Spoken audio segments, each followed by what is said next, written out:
Hello students, welcome back to my channel. आज इस video में हम बात करने वाले हैं IAS 23 बोरोइंग कॉस्ट के बारे में। अगर अभी तक आपने मेरे इस चैनल को सब्सक्राइब नहीं किया है तो प्लीज़ जाके सब्सक्राइब कर दें और बेल आइकन को प्रेस करना ना भूलें ताकि आपको मेरे आने वाले सभी वीडियोस का नोटिफिकेशन मिलते रहे। नेक्स्ट बात करते हैं अब बोरिंग कॉस्ट के बारे में। क्या है बोरिंग कॉस्ट? तो जब भी कोई एंटिटीज जो है या कोई कंपनी है लोन लेती है फॉर एग्जांपल, तो लोन लेने के बाद जो भी उनके कॉस्ट होते हैं, जो जैसे इंटरेस्ट कॉस्ट है या उससे रिलेटेड और भी कोई कॉस्ट है, तो वो सारे के सारे कॉस्ट जो है हमारे बोरिंग कॉस्ट कहलाते हैं। ठीक है, तो अब यहाँ पर जो है IAS 23 जो है इसमें इसका क्या रिलेवेंस है बेसिकली। तो यूजुअली क्या होता है, जनरली जो कंपनी कोई लोन लेती है तो उस पर जो इंटरेस्ट पे करती है वो उस इंटरेस्ट को P&L में चार्ज करती है, एज एन एक्सपेंस शो करती है। ठीक है, लेकिन कुछ केसेस में क्या होता है कि वो जो इंटरेस्ट है वो हमारा कैपिटलाइज्ड भी होता है, मींस असेट्स की वैल्यू में ऐड होता है। ठीक है, अब वो कौन से एसेट्स हैं जिनकी वैल्यूज में ऐड होता है? वो हमारे होते हैं क्वालिफाइंग असेट्स बेसिकली। तो ये तब होता है जब जो असेट्स है वो एक जैसे कंस्ट्रक्शंस वगैरह आपका चल रहा हो, या एक्विजिशन कंस्ट्रक्शन या फिर प्रोडक्शन से रिलेटेड है, तो और उसको जो है प्रिपेयर करने में, रेडी करने में जो है काफ़ी ज़्यादा समय लग रहा है, सब्सटेंशियल पीरियड ऑफ टाइम लग रहा है। तो जैसे कि आपका अगर आप बिल्डिंग तैयार कर रही है कोई कंपनी जो है, तो आप क्या है कि आज आपने सोचा बिल्डिंग बनानी है तो एकदम से नहीं बनेगी, उसमें 3 साल 2 साल जो भी है एक लंबा सा टाइम लगेगा। तो उस पर्टिकुलर कंस्ट्रक्शन से अगर रिलेटेड आपने कोई लोन ले रखा है तो आप उस लोन को क्या कर सकते हो, कैपिटलाइज कर सकते हो। ठीक है, तो उसको हमें जो है फिर जो उस असेट्स की कॉस्ट में ऐड कर सकते हैं। नेक्स्ट बात करते हैं कि अब इसके कैपिटलाइजेशन का क्राइटेरिया क्या है। आपको जो है कब जो है वो जो है इंटरेस्ट को जो है कैपिटलाइज करना है, मींस आपको असेट्स की जो कॉस्ट है उसमें इंक्लूड करना है, रेदर कि आप उसको एक्सपेंस शो करो P&L में। तो ये हमें कब स्टार्ट करना है? तो इसके लिए कुछ कंडीशंस है। सबसे पहली कंडीशंस तो ये है कि आपका जो कंस्ट्रक्शन है, जो भी है कंस्ट्रक्शन, वो आपका स्टार्ट हो जाना चाहिए। ठीक है, तो जिस पर्पस फॉर एग्जांपल आपने बिल्डिंग बनाने के लिए, कंस्ट्रक्ट करने के लिए लोन लिया, लोन लेने का सोच रहे हो, तो जो बिल्डिंग है वो बिल्डिंग का कंस्ट्रक्शन आपने स्टार्ट कर दिया हो, फर्स्ट थिंग। सेकंड थिंग, उससे रिलेटेड फिर आपने जो है लोन ले लिया हो और लोन लेने के बाद आप जो है इंटरेस्ट पे करना स्टार्ट कर चुके हो। ठीक है, तो ये दो कंडीशंस है जो आपकी मेनली फुलफिल होना बहुत जरूरी है। और उसके बाद जो अगर आपने कंस्ट्रक्शन स्टार्ट कर लिया तो उसके रिलेटेड जो भी एक्टिविटीज है वो सारी की सारी जो है आप जो है करने लग गए हो, ताकि जिससे कि वो कंस्ट्रक्शन आपका फाइनल हो पाए। ठीक है, तो अगर आपने ये 2-3 कंडीशंस फुलफिल कर ली तो उस केसेस में जो भी आपने लोन का जो इंटरेस्ट है उस इंटरेस्ट को आप P&L में चार्ज नहीं करके आप क्या करोगे, असेट्स की कॉस्ट में ऐड कर दोगे। अब बात आती है सेसेशन ऑफ कैपिटलाइजेशन कि किस केसेस में है जो उस इंटरेस्ट को जो है हमें असेट्स की कॉस्ट में ऐड नहीं करना है। फॉर एग्जांपल आज जो है हमने एक बिल्डिंग कंस्ट्रक्ट करना स्टार्ट करी है, तो आज जो है कंस्ट्रक्ट करी है, मैंने लोन भी ले लिया है, तो क्योंकि हमारी कंडीशन फुलफिल हो गई तो मैंने जो है उसके इंटरेस्ट को कैपिटलाइज करना स्टार्ट कर दिया। लेकिन अब जो है आफ्टर फ्यू मंथ्स, कुछ टाइम बाद या 1 साल बाद, ड्यू टू सम रीजन मेरे को जो है उसका जो कंस्ट्रक्शन है वो रोकना पड़ रहा है एक लंबे समय के लिए। हो सकता है इंडस्ट्रियल डिस्प्यूट्स हो या फिर नेचुरल कैलामिटीज का कुछ इशू हो जिसकी वजह से मेरे को 6-7 महीने के लिए जो कंस्ट्रक्शन रोकना पड़ रहा है। तो अगर मैं कंस्ट्रक्शन को सस्पेंड कर रहा हूं तो उस केस में जो है मैं उसका जो इंटरेस्ट है फिर वो उस पर्टिकुलर पीरियड में जो है मैं कैपिटलाइज नहीं करूंगा, बल्कि उस इंटरेस्ट को मैं कहाँ चार्ज करूंगा, प्रॉफिट एंड लॉस में शो करूंगा। ठीक है, ये सिर्फ उस सस्पेंडेड पीरियड के लिए होगा। एक तो ये केस है जब हमें जो है इंटरेस्ट को कैपिटलाइज करना रोकना पड़ेगा। सेकंड केस कब है, जो पर्पस के लिए आप जो बिल्डिंग बना रहे हो वो बिल्डिंग आपकी बन के क्या है, तैयार हो चुकी है। ठीक है, तो जब बिल्डिंग ही हमारे पास बन के रेडी हो गई है तो उसके बाद के जो भी लोन वगैरह का इंटरेस्ट वगैरह अगर आपने ले रखा है तो वो सारा का सारा आप क्या करोगे, P&L में चार्ज करोगे। मान के चलो आपने जो बिल्डिंग बनाई है, बिल्डिंग जो है बनेगी वो 3 साल में, लेकिन जो आपने लोन लिया उसकी रीपेमेंट करनी है आपको अगले 5 साल तक। तो सिर्फ 3 साल का जो है इंटरेस्ट जो है वो आप कैपिटलाइज करोगे। उसके अलावा जो नेक्स्ट फर्दर जो है 2 साल का जो आपने एडिशनल लोन का रीपेमेंट करना है तो उसका जो इंटरेस्ट होगा वो आप प्रॉफिट एंड लॉस में चार्ज करोगे। ठीक है, नेक्स्ट बात करते हैं जो हमारा इंटरेस्ट है, जो हमारी बेसिकली बोरिंग्स है, जो हम जो कंपनी लोन लेगी वो दो तरीके से होता है। एक है स्पेसिफिक बोरिंग्स और एक है आपका जनरल बोरोइंग्स। स्पेसिफिक बोरोइंग क्या है? अगर आपने जो लोन है वो स्पेसिफिक जो है उस कंस्ट्रक्शन के ही पर्पस से लिया है, ठीक है, तो वो हमारा स्पेसिफिक बोरोइंग्स हो गया। और जनरल बोरोइंग्स क्या है कि आपने जो लोन ले रखे हैं वो स्पेसिफिक टू उसी पर्टिकुलर कंस्ट्रक्शन के लिए नहीं लिया, आपने जनरली मतलब लोन ले रखा है जिसमें आप अदर पर्पसेस को भी फुलफिल कर रहे हो, ठीक है, या फिर आपने एक से ज्यादा लोन और डिफरेंट डिफरेंट रेट्स पे आपने ले रखे हैं, ठीक है। तो उस केस में क्या करना है, तो पहले बात करते हैं स्पेसिफिक बोरोइंग की। अगर आपने स्पेसिफिकली लोन ले रखा है कंस्ट्रक्शन के लिए तो उस केस में आपको इंटरेस्ट कैसे निकालना है? तो सबसे पहले कि जितने पीरियड तक आप कंस्ट्रक्शन कर रहे हो उसका जो इंटरेस्ट एक्सपेंस होगा एक तो हम वो निकालेंगे, और इसके साथ साथ क्या होता है कि क्योंकि बिल्डिंग है बनने में काफ़ी टाइम लगेगा, तो कुछ हमारे पास जैसे हमने लोन ले रखा है एक काफ़ी बड़े अमाउंट का, तो कुछ अमाउंट हम क्या करते हैं कि शॉर्ट टर्म के लिए इन्वेस्ट भी कर देते हैं। कंपनीज क्या करती है उसको इन्वेस्ट कर देती है ताकि उससे थोड़ा बहुत कुछ पैसा जो है इंटरेस्ट कमा अर्न हो जाए, ठीक है।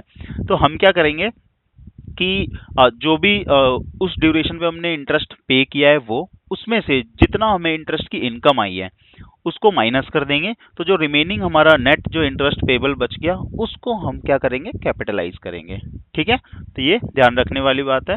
और इसके बाद जब बात आती है जनरल बोरोइंग्स की, तो जनरल बोरोइंग्स के अंदर क्या है कि नीचे के एग्जांपल भी है कि entity had a 10 million loan, मतलब पहले से उनका जो है लोन है उन्होंने स्पेसिफिकली इस पर्पस के लिए नहीं लिया है, तो 10 मिलियन लोन है जो कि 6% पे है एंड 2 मिलियन लोन है जो 8% पे है, ठीक है। तो अब हम इस केस में वेटेज एवरेज कॉस्ट निकालेंगे और उससे जो है इंटरेस्ट का रेट कैलकुलेट करेंगे। तो इन्होंने सिंपल वेटेज एवरेज फॉर्मूला लगा के 6.33 का इंटरेस्ट रेट निकाला है, और इसी इंटरेस्ट रेट से जो है हम जो है अमाउंट इंटरेस्ट के अमाउंट को जो है कैपिटलाइज करेंगे असेट्स की कॉस्ट में, ठीक है।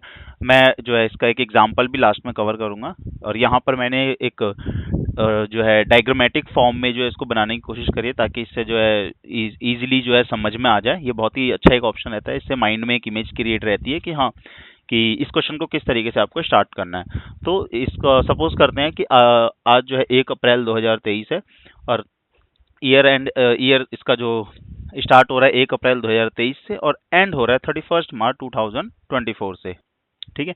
तो ये हमारा यहाँ से पीरियड स्टार्ट हुआ और ये यहाँ पर हमारा एंड हो रहा है।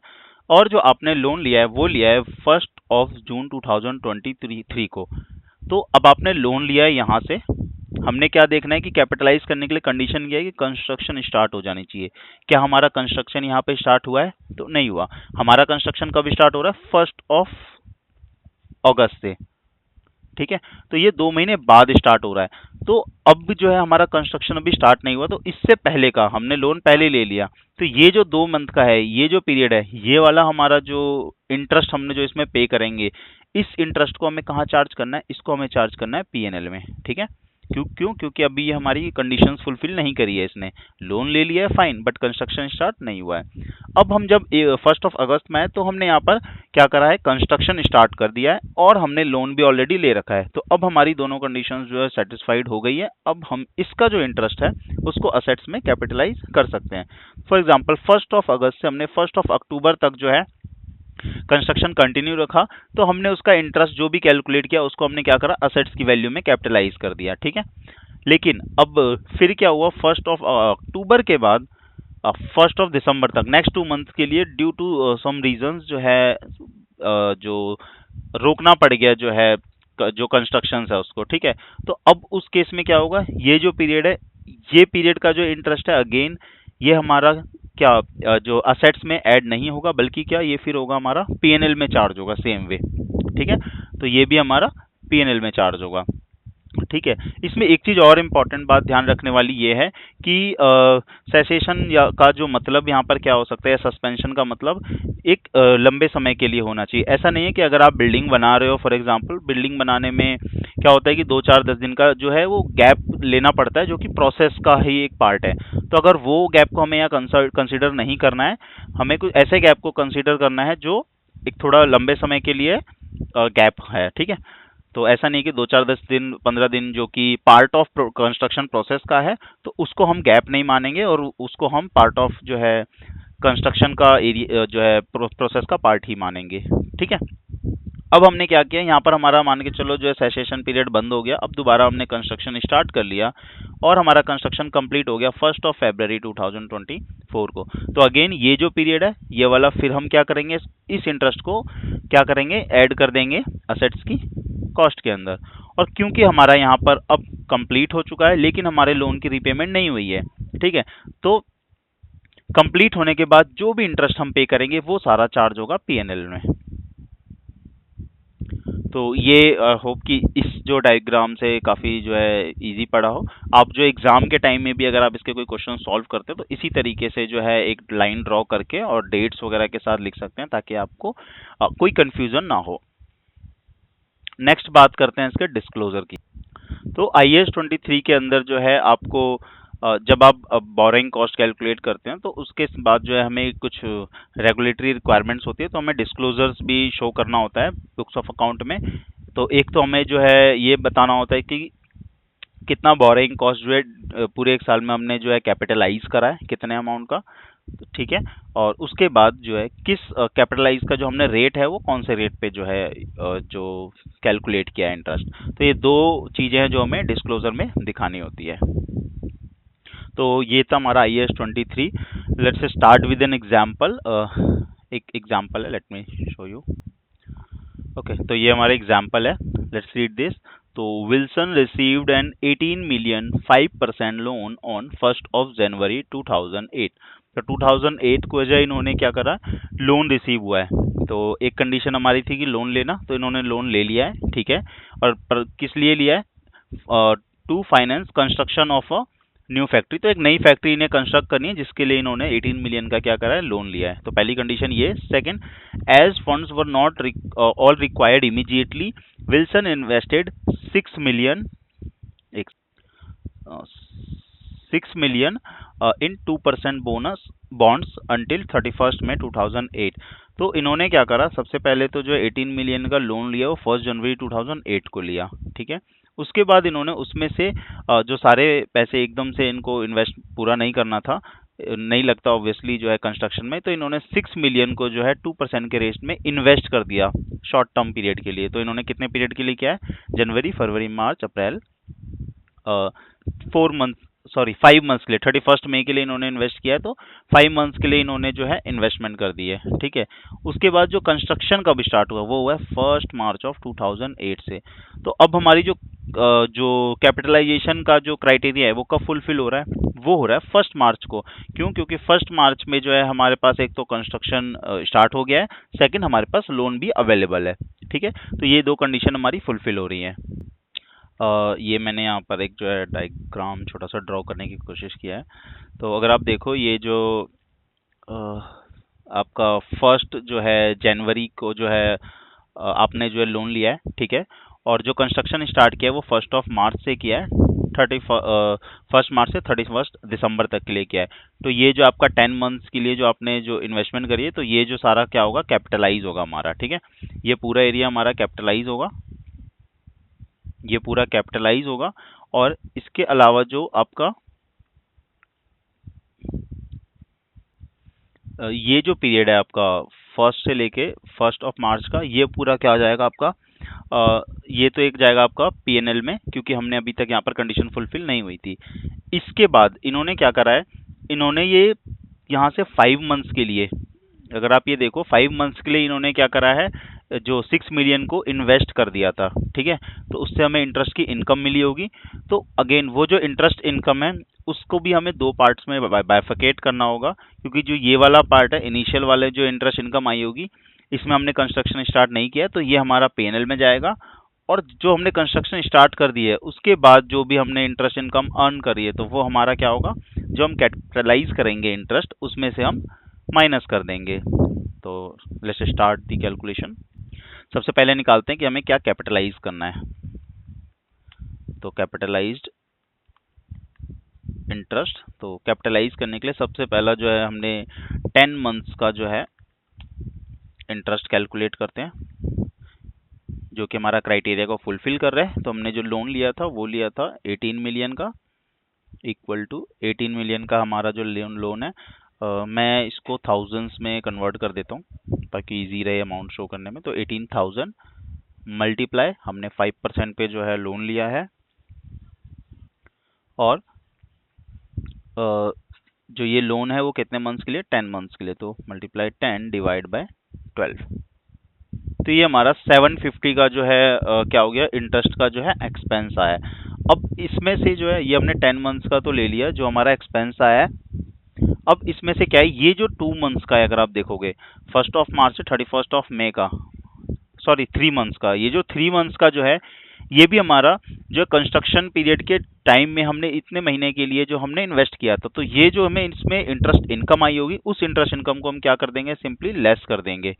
ठीक है, तो इंटरेस्ट इनकम आएगी, तो इसमें हमने कितना इन्वेस्ट किया था, वो क्या था, हमने 6 मिलियन, तो 6000 मल्टीप्लाई कितने परसेंट पे किया था, 2% पे, और जो है मल्टीप्लाई कितने मंथ्स के लिए, 3 मंथ्स, तो 3/12।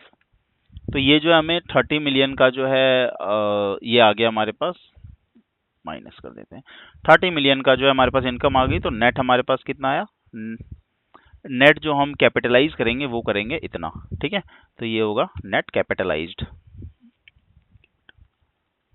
ये हमारा हो गया कैपिटलाइज्ड का। नेक्स्ट बात करते हैं हमारा पीएनएल में क्या चार्ज होगा, तो चार्ज टू पीएनएल। तो पीएनएल में जो हमारा चार्ज होगा, इसमें हमने क्या करना है, तो सबसे पहले जो स्टार्टिंग का पीरियड है, जो हमारा 1 जनवरी से लेके 1 मार्च का, ये जो पीरियड है, ये 2 मंथ्स के लिए जो है ये पूरा पीएनएल में जाएगा। तो स्टार्टिंग पहले 2 मंथ्स का आ जाएगा। तो इस 2 मंथ्स में हमने क्या करना है, इक्वल टू कितना हमारा लोन, हम जो हमने लिया था 18 मिलियन लिया था, तो 18,000 का हमने लोन लिया था, मल्टीप्लाई 5% के रेट पे, और कितने मंथ्स का जो है हमें जो है उसमें शो करना है, पीएनएल में शो करना है, तो सिर्फ हमें 2 महीने का करना है, तो 2/12। ठीक है, तो ये जो है 150 का जो है हमारे पास इंटरेस्ट है, जो पीएनएल में एज एन एक्सपेंस शो करेगा। लेकिन हम आगे इसमें से भी हमें क्या करना है, हमें इंटरेस्ट इनकम भी शो करनी है, तो उसी में से जो है हम इंटरेस्ट इनकम को लेस कर देंगे। अब वो कौन सी इंटरेस्ट इनकम, जो हमने यहाँ से जो है इन्वेस्टमेंट भी दे रखी थी 6 मिलियन के लोन की, तो वो उस पर जो इंटरेस्ट इनकम आया वो हम यहाँ से माइनस कर देंगे, ताकि जो नेट हमारा जो आएगा उसको हम पीएनएल में शो कर सके। तो हमने 6 मिलियन का, जो 6000 का जो है इन्वेस्टमेंट करी थी 2% के रेट पे, और वो कितने मंथ्स के लिए की थी, यहाँ पर हमने 2 मंथ्स के लिए। ठीक है, तो ये रहा, ये हो गया हमारा। ठीक है, तो ये जो है हमारा 2 मंथ्स का, ये हमारा चार्ज होगा पीएनएल में एज एन एक्सपेंस, और ये जो है हमारा रिमेनिंग जो 2 मंथ्स का है, सेकेंड 2 मंथ्स की जो है, इसे हम शो करेंगे as an income profit and loss में, दैट इज 20। ठीक है, तो इस तरीके से जो हमारा शो होगा, और जो कैपिटलाइज होगा वो हमारा नेट जो है, इतना जो है असेट्स की जो कॉस्ट है उसमें हम ऐड कर देंगे, और उस पर्टिकुलर ईयर के लिए। ठीक है, तो ये एक एग्जांपल था हमारा। और आपको वीडियो कैसी लगी कमेंट सेक्शन में ज़रूर बताइएगा, और अगर आपको इसके रिलेटेड कोई भी डाउट या फिर क्वेश्चंस है माइंड में, तो प्लीज़ कमेंट सेक्शन में बताना, और don't forget to like, share and subscribe this channel. Thank you.